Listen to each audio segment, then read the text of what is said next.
इस्तेमाल कैसे करना है ये हम लोगों ने देखा था।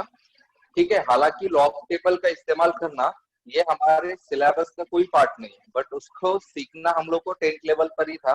बट अनफॉर्चुनेटली 10th लेवल पर लॉग का इस्तेमाल कैसे किया जाता है इसके बारे में कोई पढ़ाता नहीं है, और पता नहीं वो सिलेबस से भी निकाल दिया हो शायद आपके। सो एनीवे, छोड़ देते उस पार्ट को, और आज से हम एक नया टॉपिक स्टार्ट कर लेते हैं। तो हमारा जो टॉपिक है आज से, जो नया वाला हम स्टार्ट करेंगे, उस टॉपिक का नाम है लॉ कॉम्बिनेशन। ठीक है, so this one is the new topic. The name of the topic is laws of chemical combination.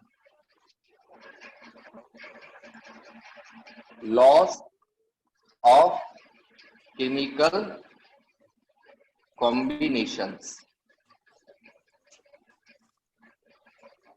ठीक है, अब सबसे पहला सवाल ये आता है कि भाई यहाँ केमिकल कॉम्बिनेशन का मतलब क्या होता है। यहाँ पर केमिकल कॉम्बिनेशंस का मतलब हो रहा है केमिकल रिएक्शंस। ओके, अब केमिकल रिएक्शंस क्या होते हैं? ये इंटरेक्शन होता है, it is an interaction between atoms, two or atoms और molecules, two or more atoms और मॉलिक्यूल्स, ठीक है, to form a new compound. ठीक है, तो केमिकल रिएक्शन क्या होता है? एक तरह का इंटरेक्शन होता है बिटवीन द टू एटम्स या फिर, और उसकी वजह से क्या कंपाउंड तैयार होता है, और उसको हम कहते हैं केमिकल रिएक्शंस। ठीक है, तो जैसे फॉर आप लोग को काफी सारे केमिकल रिएक्शंस पता है, जैसे for example hydrogen gas 2 times plus O2 gas gives 2 times of gas, बराबर है। देन रिएक्शन हम लोग को पता है। देन एक और रिएक्शन है जैसे N2 ब्लर गैस। दिख रहा है सर। ओके, थोड़ा सा रुक जाइए। सभी को ब्लर दिखाई दे क्या? सर नहीं सर, क्लियर दिख रहा है। नहीं सर, कि सब कुछ अच्छे से दिख रहा है। शाइन दिखा दिया, अच्छे से दिखाई दे रहा है। अच्छा, जिसको नहीं दिख रहा है ना, वो थोड़ा सा ऐसी जगह पर शिफ्ट होने की कोशिश कीजिए जहाँ पर अच्छे से आप लोग को नेट मिल रहा हो। हाँ, या नेटवर्क की इशू की वजह से ये इशू हो सकता है। हाँ बोल महेश, तुम्हारी क्या दिक्कत थी बेटा? Shine board, black board, white board. Okay fine, तो ध्यान दीजिए, जैसे मैंने यहाँ पर दो एग्जांपल लिखे हुए हैं, जैसे आप देख पा रहे हो H2। बताओ ये H2 एटम है या मॉलिक्यूल है? मॉलिक्यूल। मॉलिक्यूल। O2 क्या है? मॉलिक्यूल। ओके, इससे हम लोग का एक नया कंपाउंड मिला हुआ है H2O। This is a new compound H2O। Clear है? हाँ सर। Okay done. ठीक इसी तरह से यहाँ पर भी देख कि दो अलग अलग मॉलिक्यूल है, नाइट्रोजन है हाइड्रोजन, और ये दोनों एक दूसरे के साथ रिएक्ट हो रहे हैं और एक नया कंपाउंड तैयार कर रहे हैं, बराबर है। तो क्या होता है केमिकल रिएक्शंस, अगर कोई भी केमिकल रिएक्शंस के बारे में अगर हम ध्यान से पढ़ेंगे ना, तो यहाँ पर कुछ कुछ ऐसी चीजें होती है जो सभी केमिकल रिएक्शंस के लिए सेम होती है, अप्लाई होती है। ठीक है, और वो सारे लॉज जो सभी केमिकल रिएक्शंस के लिए अप्लाई होती है या फिर किसी और मतलब किसी स्पेसिफिक रिएक्शंस के लिए अप्लाई होती है, उनको कहा जाता है लॉज ऑफ केमिकल कॉम्बिनेशन। इसका सिंपल मीनिंग होता है कि कोई भी केमिकल रिएक्शन, ये जो हम लिख रहे हैं, this is called as a chemical reaction या केमिकल इक्वेशन भी कहा जाता है। तो कोई भी केमिकल रिएक्शन या केमिकल इक्वेशन जो होता है, अगर वो केमिकल इक्वेशन या केमिकल रिएक्शन इसमें से लॉज को अगर फॉलो कर रहा है, तो हम उसको केमिकल रिएक्शन नहीं कह सकते। ठीक है, so there are the certain particularly क्या होते हैं, लॉज होते हैं that should be governed or that should be followed by each chemical reaction. Okay, तो ये जो लॉज होती है किस टाइप के लॉज होते हैं? क्या हुआ बेटा, कोई दिक्कत है?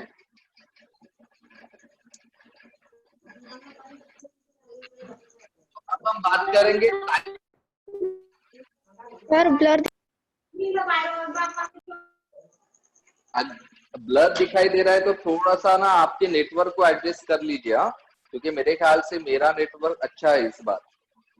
या ब्लर एक ही को दिख रहा है या सभी लोगों को दिखाई दे रहा है ब्लर? नहीं सर, दिखाई दे रहा है। सर अच्छे से दिख रहा है। अच्छे से दिख रहा है मतलब देखिए वो कनेक्टिविटी का इशू जा रहा है आप लोग के, जिनको भी ब्लर दिखाई दे रहा है तो वो थोड़ा सा ना अपने नेटवर्क को एडजस्ट करो। हाँ हाँ। सो अब हम बात करेंगे types of laws of chemical combination, तो ये आपको अच्छे से ध्यान में रखना है। तो सबसे पहला जो लॉ है, लॉ ऑफ कंजर्वेशन मास, ये सबसे पहला लॉ होता है, law of conservation of mass. Second जो इसका लॉ होता है वो होता है लॉ ऑफ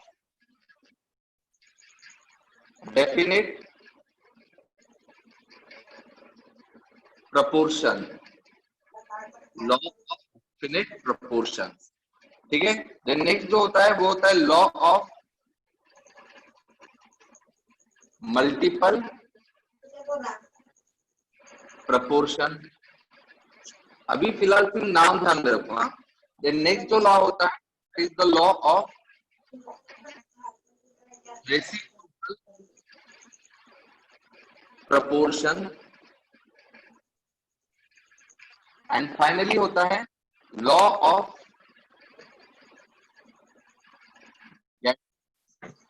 वॉल्यूम, ठीक है। So how many total laws are there? Laws of chemical combination total कितने हैं? 5 5 है। सबसे पहला law of conservation of mass, law of conservation of mass. Second law कौन सा है? Law of definite proportion. Then next law कौन सा है? Law of multiple proportion. Next law कौन सा है हमारा? Law of Law of reciprocal proportion. Law of reciprocal proportion. Next law कौन सा है हमारा? Law of Of gaseous gaseous volumes. Okay. अब सबसे पहले हम लोग ये लॉ क्या कहता है ये देखने के पहले हम लोग देखेंगे कि भाई ये जो लॉ है ये किसने दिया, किसने, मतलब इस लॉ को एक्सप्लेन किसने किया है, ठीक है। तो सबसे पहला जो लॉ है लॉ ऑफ कंजर्वेशन ऑफ मास, ठीक है, इस लॉ को किसने प्रपोज किया हुआ है? इस लॉ को प्रपोज किया है एंटोनी। सर बोर्ड नहीं दिख रहा। बोर्ड नहीं दिखाई दे रहा है? क्या कहा तुमने? बोर्ड नहीं दिखाई दे रहा है, कहा क्या? दिख रहा है।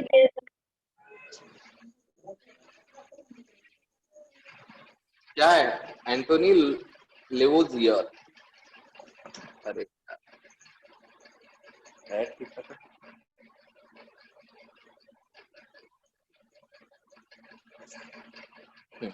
तो सबसे पहला जो लॉ है that is the law of conservation of मास, वो किसने प्रपोज किया है?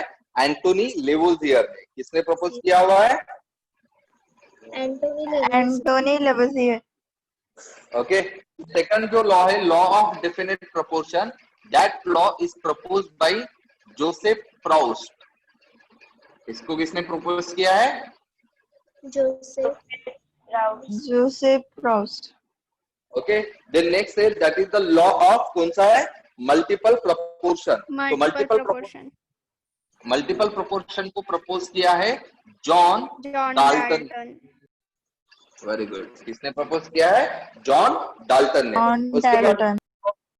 उसके बाद में हमारा नेक्स्ट लॉ कौन सा होता है? Law of reciprocal proportion. Proportion. इसको प्रपोज किया है रिश्टर। ओके, रिश्टर ने इसको प्रपोज किया है। और फाइनल है हमारा लॉ ऑफ गैसियस वॉल्यूम, इसको प्रपोज किया है Gay-Lussac. So these are the 5 laws and the particularly scientists who proposed these laws. Okay, done. तो पहले ये दिमाग में डाल लो, टोटल लॉस कितने हमारे पास?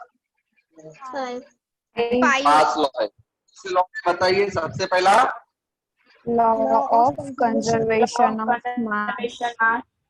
Law of conservation of mass. Second law कौन सा है? Law of definite proportion. Law of definite proportion. Third law कौन सा है? Law of multiple proportion. Multiple proportion. Law of multiple proportion. Fourth law कौन सा है? Law of Reciprocal proportion. Reciprocal proportion. और फाइनल लॉ कौन सा है? Law of gases Gas volumes. Done. तो बताओ ये वाला कौन, सबसे पहला लॉ कौन सा था? लॉ ऑफ कंजर्वेशन ऑफ मास। और इसको प्रपोज किसने किया है? Antoine Lavoisier. लेवोजियर में। ठीक है। सेकंड लॉ कौन सा था? Law of definite proportion. Proportion. और इसको किसने प्रपोज किया हुआ है? गॉस ने। थर्ड कौन सा है? Law of multiple proportion. Law of multiple proportion. और इसको किसने प्रपोज किया है? John Dalton. चौथा लॉ कौन सा है? Law of proportion. और इसको किसने प्रपोज किया हुआ है? रिश्टर। और तीसरा वाला कौन सा है? Law of gases volume. Volume. और इसको किसने प्रपोज किया हुआ है? लुसैक। ओके। अभी देखिए इन सभी लॉ को ना मैं एक थोड़ा सा प्रिंसिपल समझा देता हूँ। ठीक है। मैं वर्ड इसमें यूज नहीं करूंगा, सिर्फ हिंदी में आपको समझा दूंगा कि ये लॉ एग्जैक्टली क्या बोल रहा है। ठीक है। इसके बाद में मैं आपको वर्डिंग भी समझा दूंगा कि इसको लिखना कैसे। तो सबसे पहला लॉ कौन सा है बताओ? Law of conservation of mass. Okay. तो ध्यान में रखना, मैं सिर्फ सिंपली आप लोग को प्रिंसिपल समझा रहा हूँ और आप लोग को बस प्रिंसिपल ही दिमाग में रखना है। पहले प्रिंसिपल दिमाग में डाल दो, फिर उसके बाद में इस पूरा स्टेटमेंट भी दिमाग में चला जाएगा।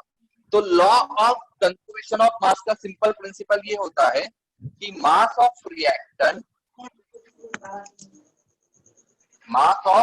Reactants be equals to the mass of products. ठीक है।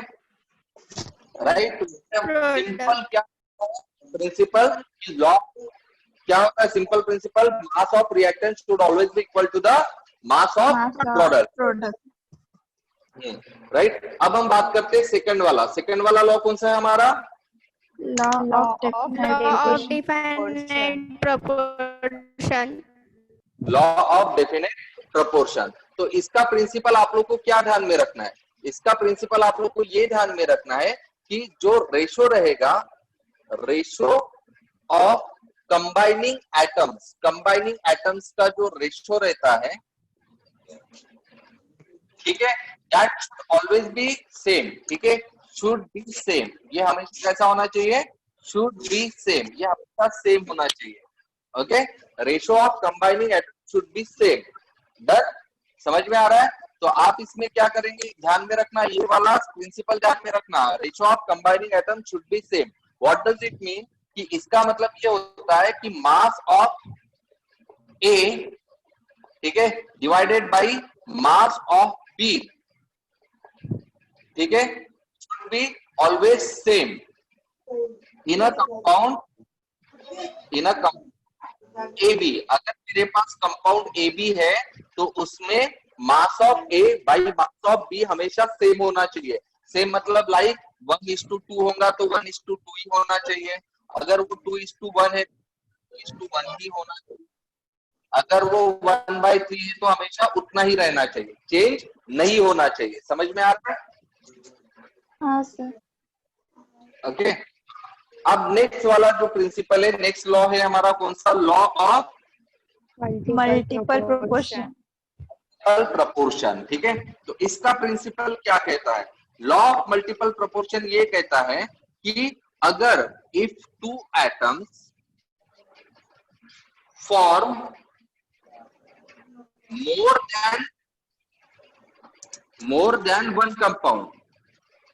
than one compound, कॉमा, ठीक है, तो क्या होगा? mass of one element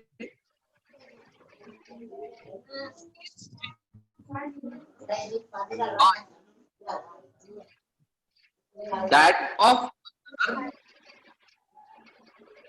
bears simple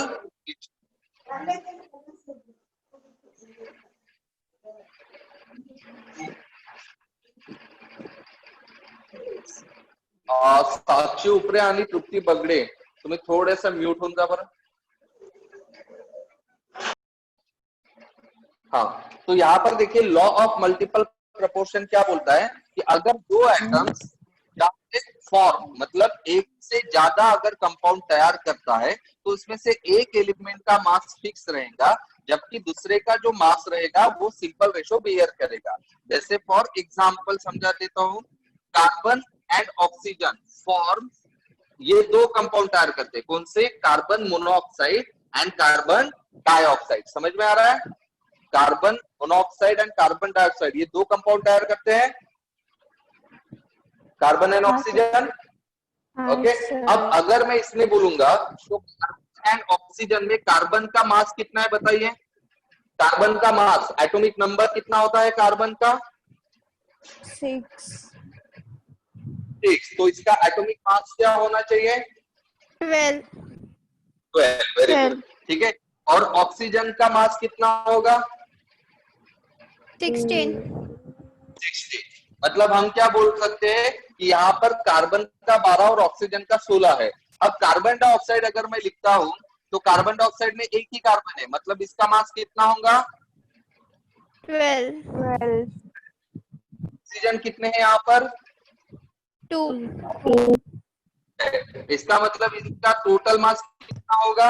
32.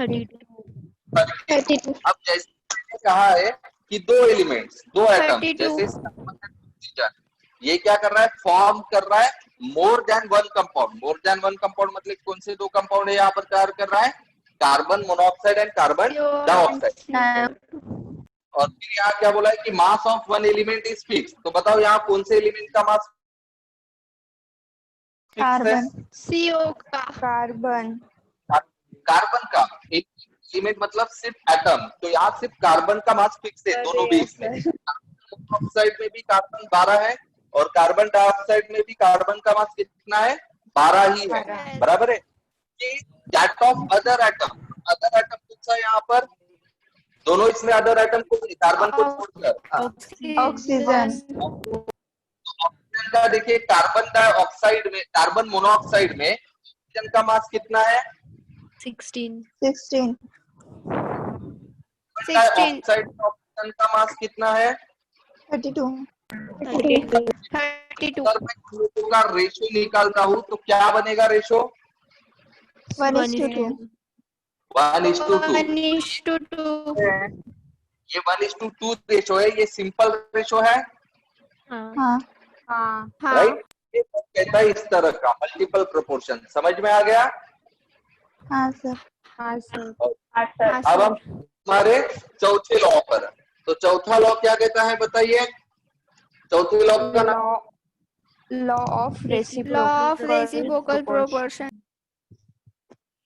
Law of reciprocal proportion.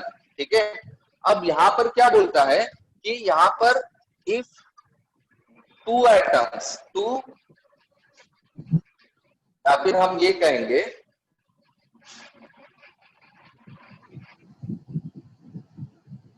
One atom combines two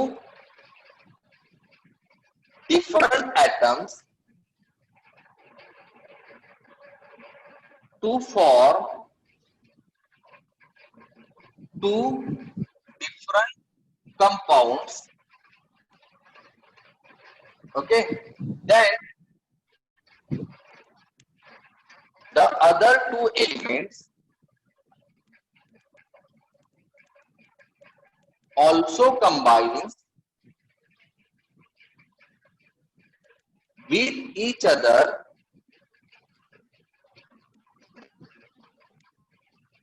to form a compound.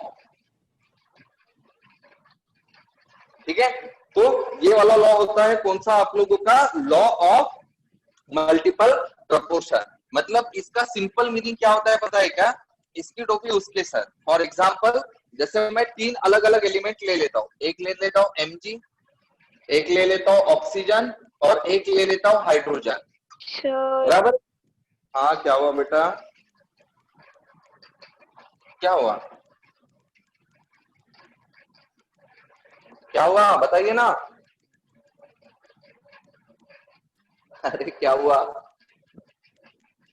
Sir आपने बोला कि ये लॉ ऑफ मल्टीपल प्रोपोर्शन होगा, पर ये रेसिप्रोकल प्रोपोर्शन शुरू है। ये रेसिप्रोकल प्रोपोर्शन की बात कर रहा था मैं, मल्टीपल की बात नहीं कर रहा हूँ।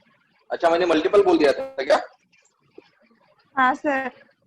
Okay okay sorry sorry. हाँ सर आवाज मेरा कुछ भी दिख नहीं रहा। आवाज नहीं आ रही, थोड़ा बाहर निकल दे बेटा, कवरेज में आ जा, कवरेज में आ जा थोड़ा। आई एम रियली सॉरी, मैंने इसको मल्टीपल प्रोपोर्शन बोल दिया। This is the law of reciprocal proportion. तो लॉ ऑफ रेसिप्रोकल प्रोपोर्शन ये कहता है कि आपके पास 3 अलग अलग एलिमेंट होंगे। जैसे यहाँ पर 3 अलग अलग एलिमेंट है, एक Mg है, एक ऑक्सीजन है और एक हाइड्रोजन है।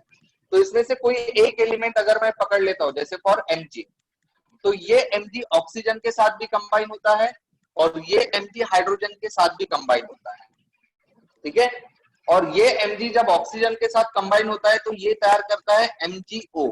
क्या तैयार करता है ये, MgO।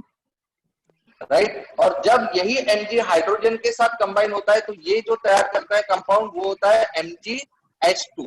कौन सा होता है वो, MgO।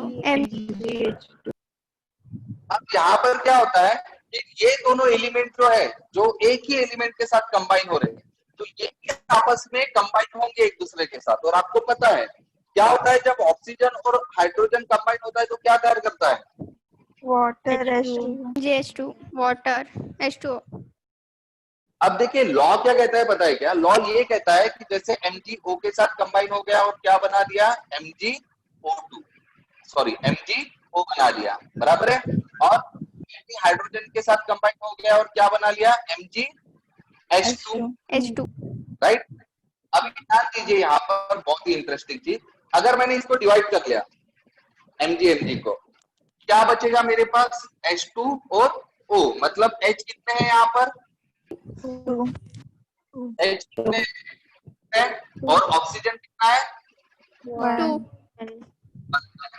राइट। मतलब क्या होगा कि Mg जिस रेशो में कंबाइन हो रहा है ऑक्सीजन के साथ या हाइड्रोजन के साथ, देखिए Mg ऑक्सीजन के साथ एक ही रेशो में कंबाइन हो रहा है और Mg हाइड्रोजन के साथ 2 के रेशो में कंबाइन हो रहा है।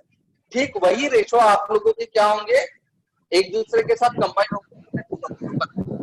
इसका Mg हटा दिया और इसका Mg हटा दिया, तो इस साइड में क्या बचेगा, H2 और O।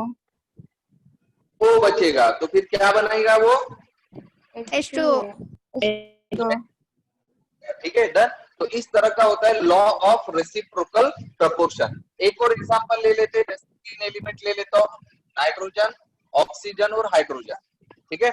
अब नाइट्रोजन जो होता है ऑक्सीजन के साथ भी कंबाइन होता है, हाइड्रोजन के साथ भी कंबाइन होता है और ये दोनों आपस में कंबाइन होते हैं। अब कैसे, तो आप लोगों को पता है नाइट्रोजन जब हाइड्रोजन के साथ कंबाइन होता है तो क्या तैयार करता है, NH2। NH3।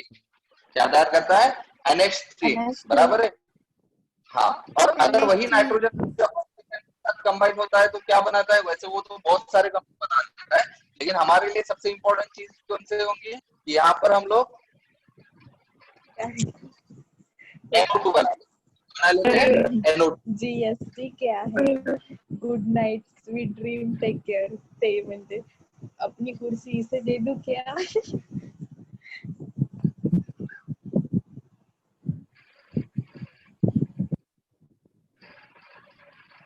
भाई मुक्ता बिंदु या केपी एरावर या अनामिका, सर मैंने कुछ नहीं बोला। सर मैंने भी कुछ नहीं कहा।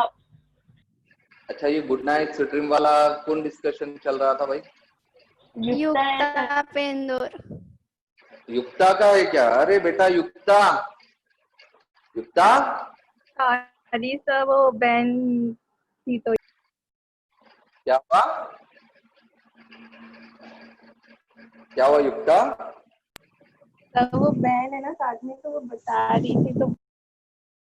कमाल है, वो आपके बहन को पता नहीं है आपकी क्लास चल रही है, या फिर आपको खुद को पता नहीं आपकी क्लास चल रही है?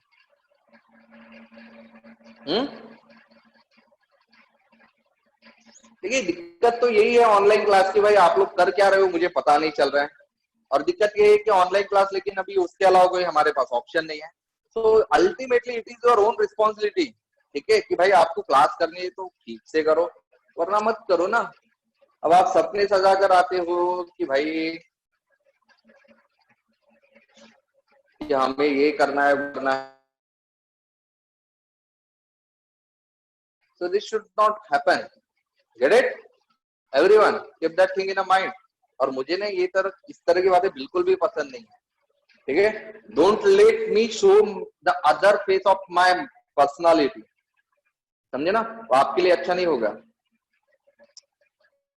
तो जैसे हम बात करें यहाँ पर नाइट्रोजन, ऑक्सीजन और हाइड्रोजन, तो नाइट्रोजन ऑक्सीजन के साथ कंबाइन होता है to form the NO2, nitrogen hydrogen के साथ कंबाइन होता है to form the NH3। Now ये दोनों कंबाइन होते हैं और हमको पता है ये दोनों कंबाइन होकर क्या तैयार करते हैं? H2O। But now the question arises कि अगर मैंने इस लोगों का NN कट कर दिया तो यहाँ पर बचेगा O2 और यहाँ पर बचेगा H3, बराबर है। अब H3 और O2 तो कंबाइन नहीं होते, पर आपको पता है ना H3 और O2, मैं इसको मतलब 3H है तो I can make it like 2 times of और 3 टाइम्स ऑफ, नहीं यहाँ पर थोड़ा सा गलत हो गया, NO3 कंबाइन होगा, सॉरी, सो NH3 कंबाइन होगा और यहाँ पर ये बनाएगा 3 times of H2O, okay, 3 times of H2O।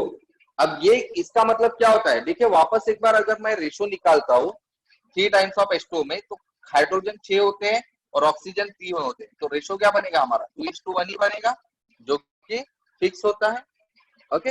तो मल्टीपल प्रोपोर्शन में आपको सीधी एक ही बात ध्यान में रखनी है कि भाई 3 एलिमेंट रहेंगे और 3 अलग अलग कंपाउंड रहेंगे, ठीक है। देन अब नेक्स्ट जो होता है सबसे आसान लॉ है हमारा, कौन सा होता है लास्ट वाला? Law of gaseous volume. of gaseous volume। Law of gaseous volume, okay. तो लॉ ऑफ गैसियस वॉल्यूम जो कहता है सबसे पहले it is restricted only to gaseous reaction, ये चीज डालकर ये सिर्फ और सिर्फ किसके लिए काम करती है? gaseous reaction। गैसियस रिएक्शन, जैसे for example hydrogen gas 2 times plus O2 gas gives 2 times of H2 gas. अगर इसमें से एक भी चीज सॉलिड हो गई, एक भी चीज ना, मैंने क्या बोला, एक भी चीज अगर सॉलिड होती है या लिक्विड होती है तो फिर ये वाला लॉ काम नहीं करता है, समझ में आ रहा है? हाँ सर। हाँ, और ये लॉ बड़ा सिंपल है। कैसे? आपको क्या करना है, ये जो गैसियस रिएक्टेंट है और जो गैसियस प्रोडक्ट है उसके सिर्फ नंबर ऑफ मोल बताना है। क्या बोला मैंने, क्या बताना है? Number of number of mole। Number of mole का सिंपल मीनिंग होता है कोएफिशिएंट। क्या मीनिंग हो रहा है यहाँ पर? कोएफिशिएंट। अच्छा मुझे बताओ कोएफिशिएंट का मतलब पता है आप लोगों को? हाँ हाँ, अगर नहीं पता है तो बता देता हूँ। कोएफिशिएंट हम उसको बोलेंगे जो हमारे एटम या मॉलिक्यूल के आगे नंबर होता है। जैसे यहाँ H2 के आगे हमने क्या दिया हुआ है? 2। तो ये 2 है, ये 2 क्या है? कोएफिशिएंट। मतलब भी क्या है? मतलब भी क्या है? Number of mole. अब देखिए इस ऑक्सीजन के सामने कोई नंबर दिया है क्या? नहीं। इसका कोएफिशिएंट क्या है? 1। कुछ नहीं है, मतलब क्या है उसका कोएफिशिएंट? 1 होता है। ऑक्सीजन का कोएफिशिएंट 1 है, मतलब ऑक्सीजन कितने मोल है? 1। बाकी है। अब यहाँ पर देखिए H2O, H2O के कितने मोल दिखाई दे रहे हैं? 2 तो अब यहाँ पर जो मोल है वॉल्यूम बोलता हूँ, मतलब और हाइड्रोजन के 2 वॉल्यूम, ऑक्सीजन का कितना वॉल्यूम? 1 वॉल्यूम, और H2O के कितने वॉल्यूम? 2 वॉल्यूम। और जब मैं इनका रेशो निकालता हूं तो क्या बनेगा? 2:1:2, जो कि एक क्या है, which is nothing but a simple ratio. Simple ratio. और यही ये लॉ कहता है। ये लॉ क्या कहता है कि भाई in gaseous reaction the ratio of gaseous reactant and product always bear a simple ratio. समझ में आ गया क्या कहता है ये? क्या कहता है ये? In a gaseous reaction Reaction, the product and product always bear the simple ratio. simple Clear है? ratio। हाँ सर। हाँ सर। तो ये सारी की सारी समरी हो गई हमारे किसके? Laws of chemical combination. तो कितने लॉज देखे हम लोगों ने टोटल? 5 तो बताओ 5 लॉज कौन से? सबसे पहला Law of conservation of mass। Of mass. Okay, तो बताइए इसका प्रिंसिपल क्या होता है हमेशा? Mass of reactor to mass of product। Okay, जैसे फॉर एग्जांपल इसका भी देख लेते हैं एग्जांपल।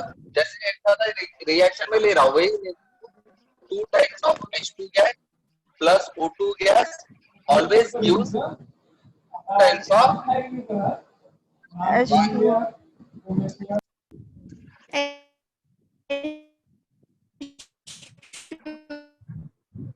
साक्षी तो करो थोड़ी।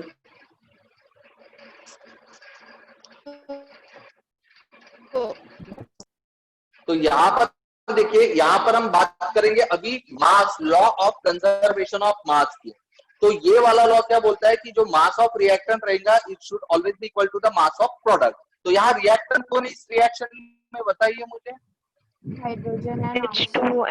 H2O2। आपको पता होगा कि केमिकल रिएक्शन में ये एरो के लेफ्ट हैंड साइड पर जो चीजें रहती है वो क्या होती है? रिएक्टेंट। और एरो के जो राइट साइड में होता है वो चीज क्या होती है? प्रोडक्ट। तो अब हम मास लिखते हैं। यहाँ रिएक्टेंट कौन है? हाइड्रोजन। हाइड्रोजन का मास कितना होता है? 1। यहाँ कितने हाइड्रोजन टोटल? 2। कितनी बार है?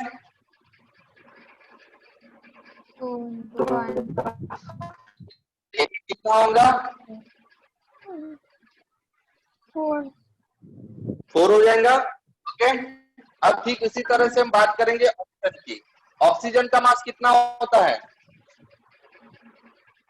16। 2 टाइम से तो 2 टाइम्स ले लिया, तो 16/2 कितना होता है? 32। तो अब ये देखिए, अब दोनों को ऐड करूंगा, 4 + 32 कितना हो जाएगा? 36। अब यहाँ पर देखते हैं, यहाँ पर देखिए H2, H का मास कितना है? 1। 2 टाइम से तो 2 टाइम्स। ऑक्सीजन का मास कितना है? 16। और ये दोनों कितने टाइम है? 2 टाइम से बराबर है। हाँ, कितना होता है? 2 + 16। सो 2 + 16 कितना होता है? 18। 18 × 2 कितना होता है? 36। मास ऑफ रिएक्टेंट कितना था? 36। कितना था? 36। तो ये होता है आपका कौन सा?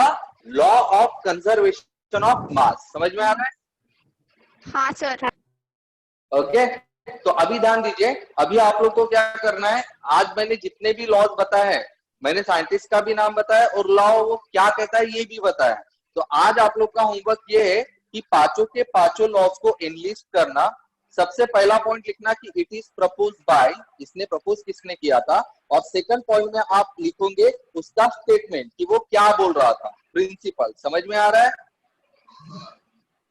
हाँ सर। थर्ड को लिखनी है एग्जाम्पल। थर्ड चीज क्या लिखनी है? एग्जाम्पल। एग्जाम्पल। तो ये आज आप लोगों का होमवर्क है जिसको आपको सबमिट करना है आज रात तक ही।